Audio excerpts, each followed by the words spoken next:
Hello, my name is Rich Howard, owner of Architectural Builder Supply, and this video is to bring you a closer look at the ASI 0332 CD Lavatory Mounted Soap Dispenser. Here's what it looks like completely assembled. So the 0332 is the typical part number for a countertop mounted soap dispenser. Okay. The C portion means that it's the smaller 20 ounce soap bottle. Okay. The D means that it's the 6-inch long spout versus the probably more common 4-inch long spout. And I'll disassemble it here and then show you how it reassembles part by part. You'll get all of these pieces in a parts bag that is included.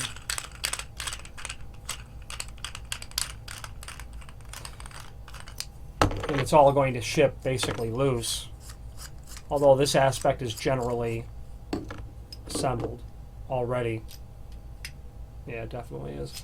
So starts and here's the spout assembly, 6-inch spout, as I said, chrome plated. Okay, the gray threaded post, every time I see these, they're already attached. Okay, that would be normal. So it'll look like this. Probably a good thing to do is to show you where the fill tube goes. It obviously goes onto that barbed plastic receptacle, so you could stick that on there now and then bring your threaded post up through it. Okay, that threads right back to where it was on this cone shaped escutcheon. Okay, you don't want to over tighten it. It's it's plastic. They're plastic parts. No reason to over tighten it. First of all, installation, 7/8 diameter hole through the countertop, and this can go down to a practically a 0 thickness countertop because of how it installs, all the way to a 3.5 inch thick countertop. Okay, so it can probably accommodate everything. You'll have your hole drilled. You'll insert this down into it. But before you do that, the rubber washer is going to go in first. There's discrepancy in the cut sheet and the parts list for this regarding the placement of the steel washer, which is next after the rubber washer. The paperwork I'm looking at, it shows the rubber washer to go on first on top of the steel washer to go on top of the rubber washer, which is not how I've seen it. Rubber washer goes in, then from underneath your steel washer, then your black wing cap nut. And by the way, all these parts are available separately, and it's very, very common to sell these parts because they get damaged, they get unintentionally broken, and even stolen. So then you'll have your steel washer, okay, right on top of your wing nut, and you're just going to thread that up to be whatever thickness you're dealing with. Let's say 3/4 countertop kind of thing. There you go. Tightens down. You got your black rubber washer here. Okay, you got your steel washer below. Then, at that point, plastic nut goes on. Thread that up. Okay. Then your fill bottle. And it's threaded. There are female threads on the inside of the bottle. And you want to be careful getting that started because they're just probably injection molded sort of parts and they're a little rough. So you can thread that all the way up as far as you like. It's intended to go at some point about here. Tighten your lock nut down. Okay. Now at that point, you're not intended to disassemble any of this when you fill. Okay. Filling is done by inclusion of the spanner wrench. There are two areas in the top of the escutcheon for the spanner wrench. It's kind of hard to see it, but let's prevail. One here and the other here.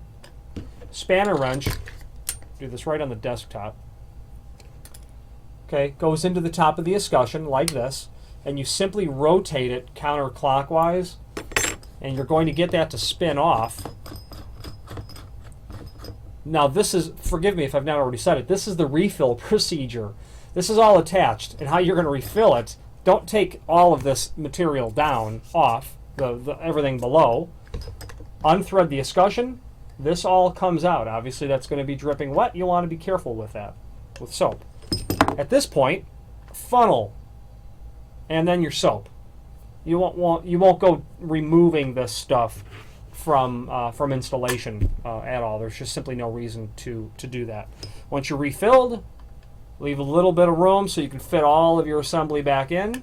Okay, tighten the escutcheon by hand.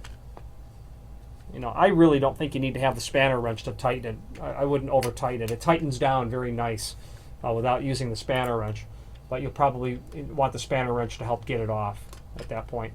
Obviously, not losing this is the first idea. Good idea.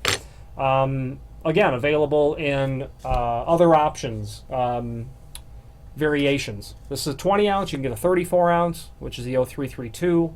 Then you can get the big boy, the 64 ounce. Pardon me, is that correct? Can you get such a big unit? 20 ounce, 34 ounce. No. 34 ounce is the largest. 64 ounce would be a gallon, right? You can get this with the 1 inch high spacer, should that become necessary. That would be the 64 -64 model, CD64 or C64, however you want it. Okay, and obviously this is the 6 inch spout, and you get the 4 inch spout as well. But they're all in the polished chrome finish, which is actually, a